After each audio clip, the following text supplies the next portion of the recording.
Ladies and gentlemen, silence please. This is your host, UN Owen. You are charged with the following indictments. Edward George Armstrong, that you did upon the 14th day of March 1925 cause the death of Louisa Mary Cleese. Emily Caroline Brent, that upon the 5th of November 1931 you were responsible for the death of Beatrice Taylor. William Henry Blore, that you brought about the death of James Stephen Landor on October 10th, 1928.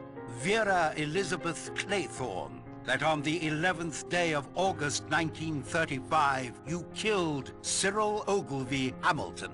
Philip Lombard, that upon a date in February 1932 you were guilty of the death of 21 men, members of an East African tribe. John Gordon Mackenzie, that on the 4th of January 1917 you deliberately sent your wife's lover Arthur Richmond to his death. Anthony James Marston, that upon the 14th day of November last you were guilty of the murder of John and Lucy Combs.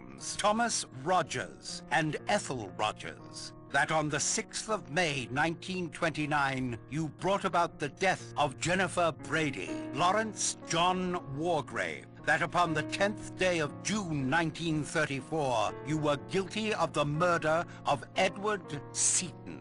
Prisoners at the bar, have you anything to say in your defense?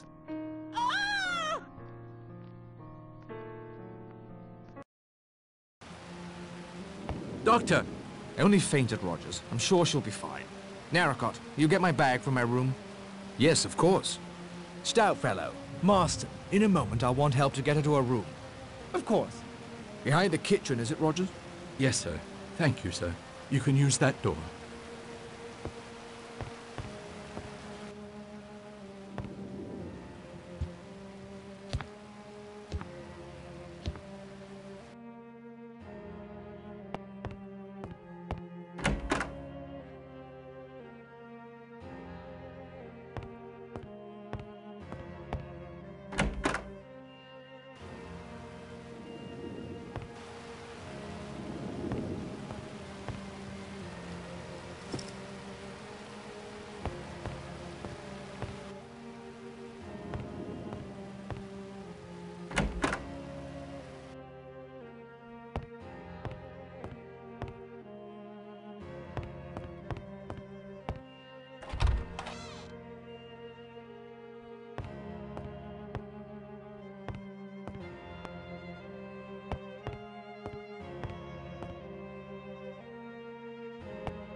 Thank you, Mr. Narracott.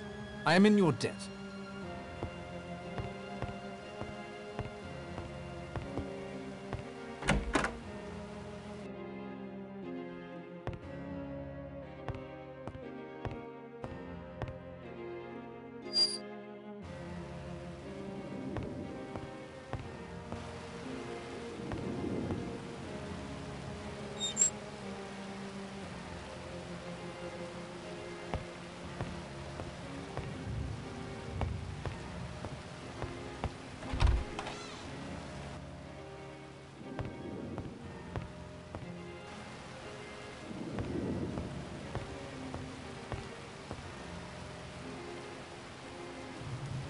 Now, Rogers, tell us about that extraordinary voice. It was Mr. Owen, sir. In his letter, he wrote to me to put it on the gramophone once you were all settled in here after dinner. That was Mr. Owen's voice? You doubt that it was? No. I thought I recognized it. I'm sure I'm mistaken. A disgraceful practical joke. You think it was a joke? What else could it be? I will need to hear more evidence before offering an opinion. Mr. Marston and I carried Mrs. Rogers to her room. I gave her a mild sedative. She's resting comfortably. Whoever it was on that recording That person knows or has taken the trouble to find out a good deal about us all. He was correct about Seaton. I presided at the trial, but all I did was execute a guilty man. I remember the case. As I recall, there was some talk. Happily, guilt and innocence are decided by those of us qualified to make a judgment, not by gossip. Of course, there is one omission in that recording. Mr. Narracott, of course. Although to hear Mr. Blore tell it, he might have earned a place on that list had Mr. Owen been so inclined.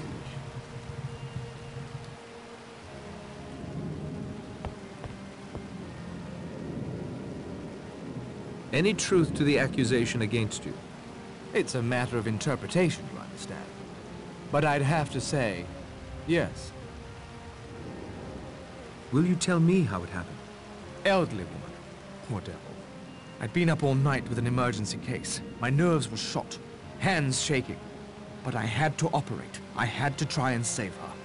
I had a pick-me-up or two to steady myself, but I bungled it. It wasn't the drink, I swear. It was an accident. Could have happened to anyone in my profession. What brought you here to Shipwreck Island? Owen sent me a note, asking me to have a look at his wife, who's been suffering from arthritis and muscle spasms. What was the gossip concerning the Seaton case? I'm not one to spread gossip to just anyone about a man as distinguished as Justice Wargrave. If I was certain about it, perhaps. But I'm not. That is all for now, Dr. Armstrong.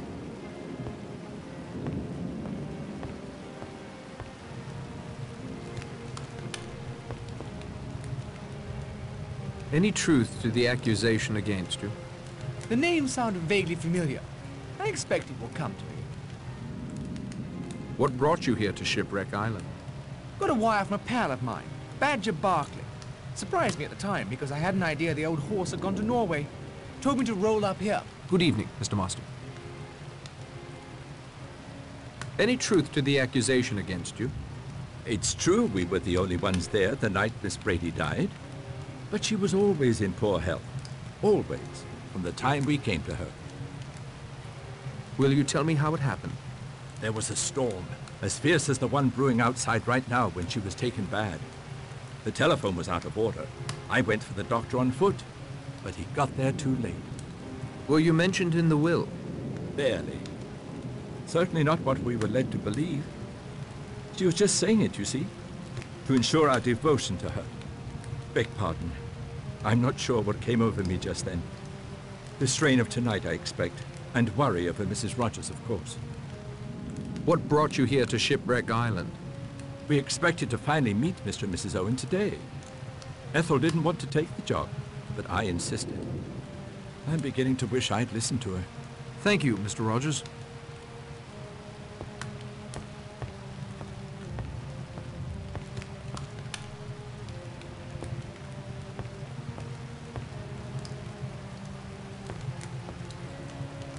Any truth to the accusation against you?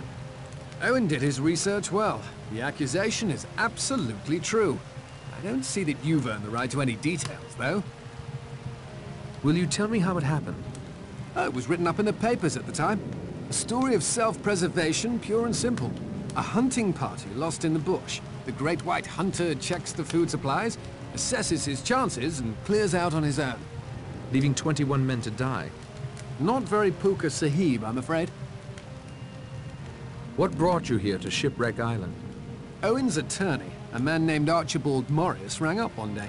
Wanted to give me 100 guineas to join this house party. I was to put myself at Owen's disposal in case my rather specialized talents were required. What specialized talents would those be? You might say I'm a good man in a scrap. Good evening, Mr. Lombard. Any truth to the accusation against you? Fellow got hold of a detestable rumor, nothing more. Arthur Richmond was one of my officers. I sent him on a reconnaissance, he was killed. Natural course of events in wartime. Thank you, General.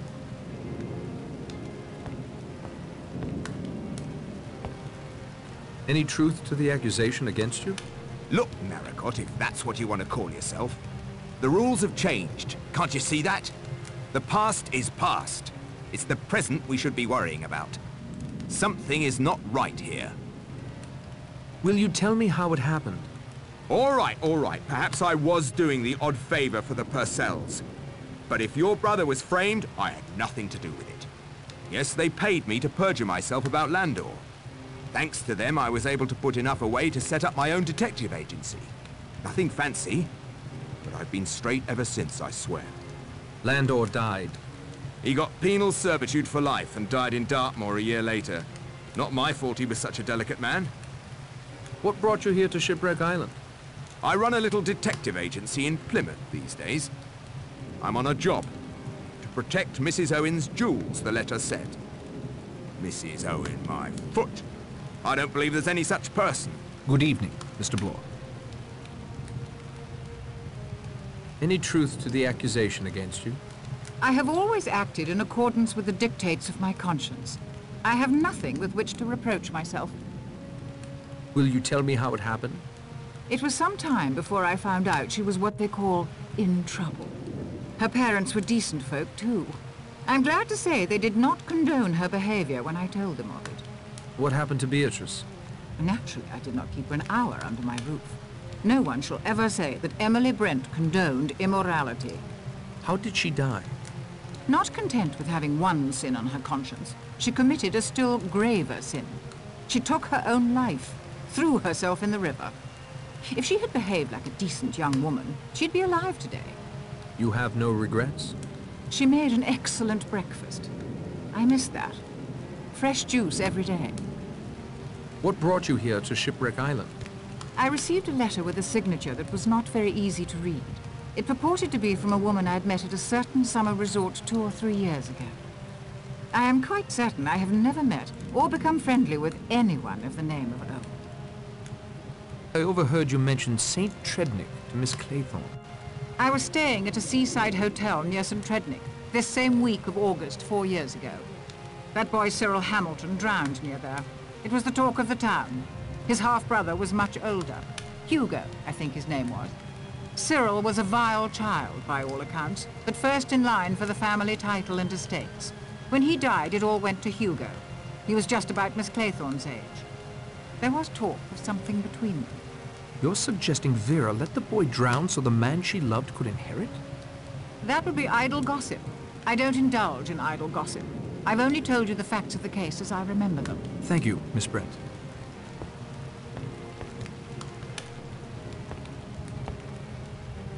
Any truth to the accusation against you? About that child, Cyril Hamilton. I was nursery governess to him. Will you tell me how it happened? I'd like to tell you. Cyril was forbidden to swim out far.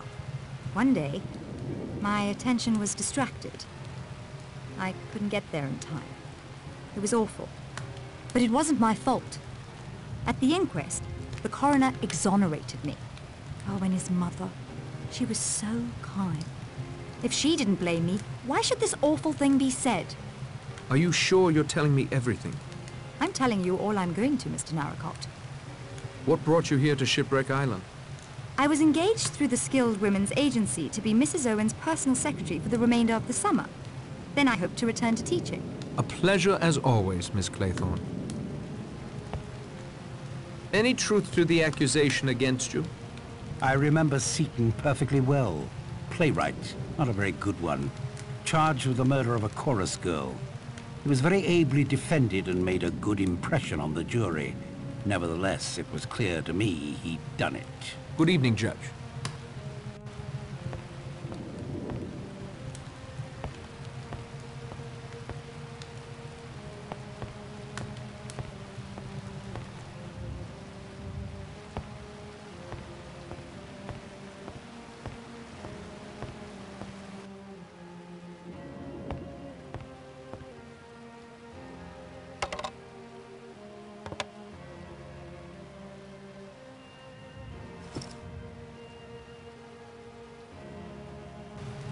Interesting history Shipwreck Island has.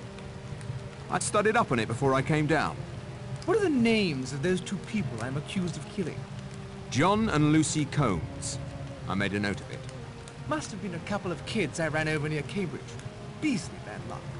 For them or for you? Well, I was thinking for me, but of course you're right, sir. It was damned bad luck on them. Of course it was a pure accident. They rushed out of some cottage or other. Beastly nuisance. English roads are hopeless, of course. Can't get up a decent pace on them. Well, anyway, it wasn't my fault.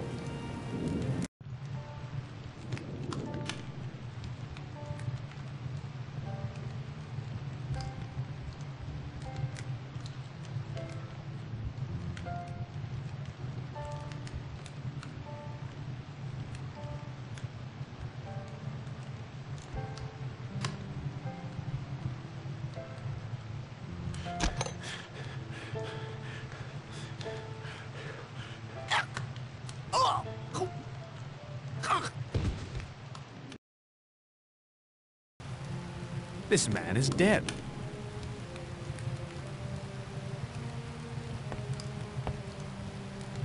Did Marston choke to death? You can call it choking if you like. He died of asphyxiation right enough. Was Marston poisoned? Can't say exactly. Everything points to one of the cyanides. No distinctive smell of prussic acid. Probably potassium cyanide. It acts pretty well instantaneously. Was there something in the whiskey? Yes, without a doubt. Do you think it was suicide? Seems like it. Could he have been murdered? Not my line of country. I'm a doctor, not a detective. Did you know Marston before he arrived here today? Not I. Personally or professionally. What do you think that record means? A disgraceful and heartless practical joke, I suppose. Thank you for your time, Doctor. Do you think it was suicide? You conduct yourself well, Mr. Narracott, if you don't mind my saying so. Mr. Blore has told us that you are not what you appear, yet you told him you were not a detective. No, sir. But I've read many detective novels. I even had one of those junior detective kits when I was a boy. Magnifying glass, fingerprint powder. Junior detective kit? Wonderful. Ah, an amateur sleuth then. You appear to have something of a gift for it. About the suicide, Judge. I'm not yet prepared to offer an opinion. Did you know Marston before he arrived here today? I knew his father, the Duke, and his elder brother. Like so many younger sons of his class, Anthony Marsden was a bit of a wastrel, as you will have gathered. There were other rumors of late, of his dabbling in politics, but this is not the proper forum for that discussion. What do you think that record means? May I answer that in a moment after asking a question of my own? Of course. Does anyone know Mr. Owen's full name? My letter was signed only U.N. Owen. Yes, U.N. Owen. Or, by a slight stretch of fancy, unknown. I'll now answer your question, Mr. Narracott. The name, the recording, the circumstances under which all but you were lured to this island. I have no doubt in my mind that we have been invited here by a madman, very possibly a dangerous, homicidal lunatic. Why did you retire, Judge? I know there was talk about my competence, even my ego running wild, but the truth of it is very simple. My health. A lifetime sentencing my fellow man, and now a higher power has passed judgment on me. Thank you kindly, Judge.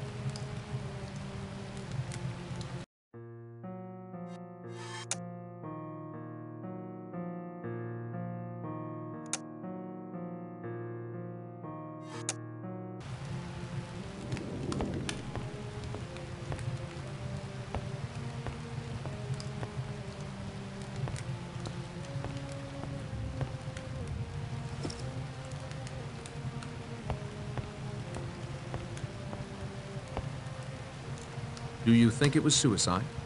How dare you? My wife died of natural causes, sir. A long illness, nothing more. I meant Marston. Marston? No honor in him that I could see. Did you know Marston before he arrived here today? No, I don't think so. Not a military man, I'd wager. Lombard now. He reminds me of someone from my command. But the name wasn't Lombard. What do you think that record means? Ugly. After 30 years. Ugly thing to say. Thank you, General. Stay well.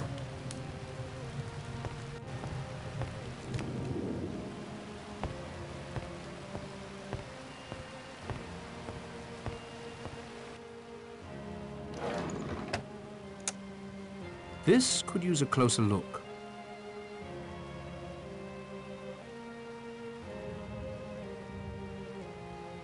I wonder what's recorded on this side.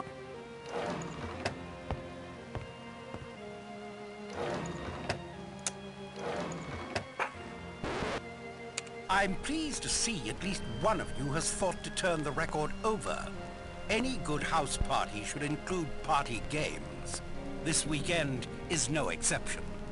I have devised several little games of the mind to challenge your wits, and I hope you find the rewards for each to be worth the effort. You'll have to discover my little amusements on your own, however. I've scattered them all over this delightful island retreat. I hope that you will find them suitably entertaining.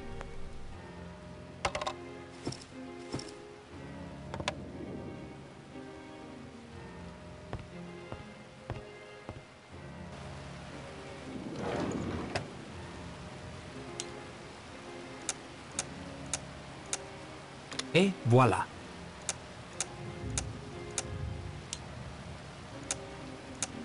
That works. Just barely.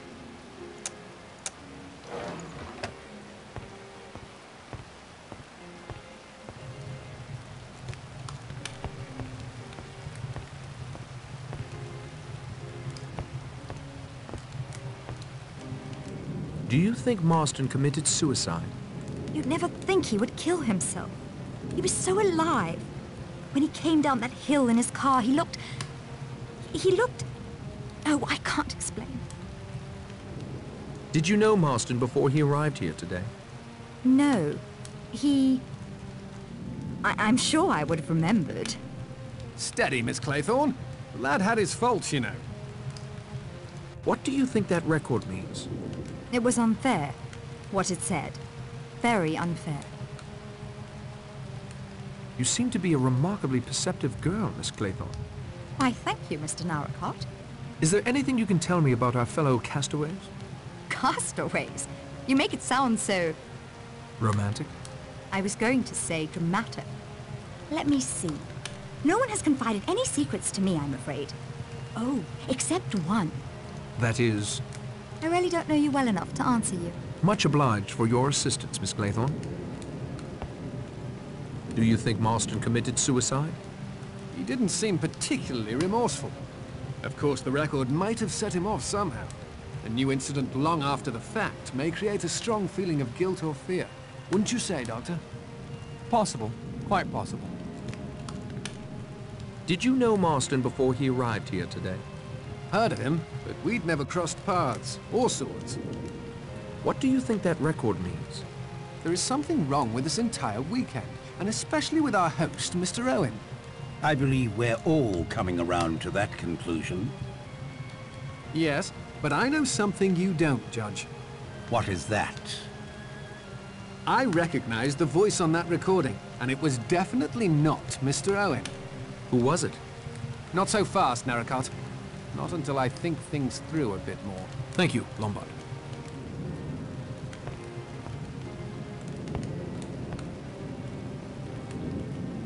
Do you think Marston committed suicide? Yes. In my experience, certain types of individuals, when faced with their sin, will then commit the greater one. Did you know Marston before he arrived here today? No. What do you think that record means? There is something very peculiar about it. I won't take up any more of your time, Miss Brent.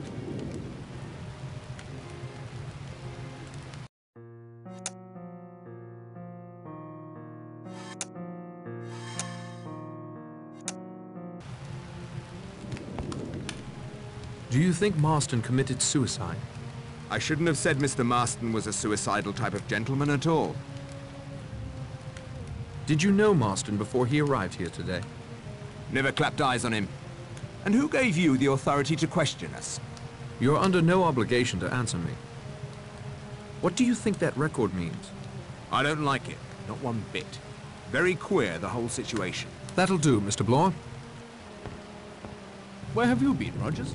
I went to check on my wife, sir. She is resting comfortably. But I'm afraid I have some distressing news. Oh? One of the china figures of a sailor boy has been broken off.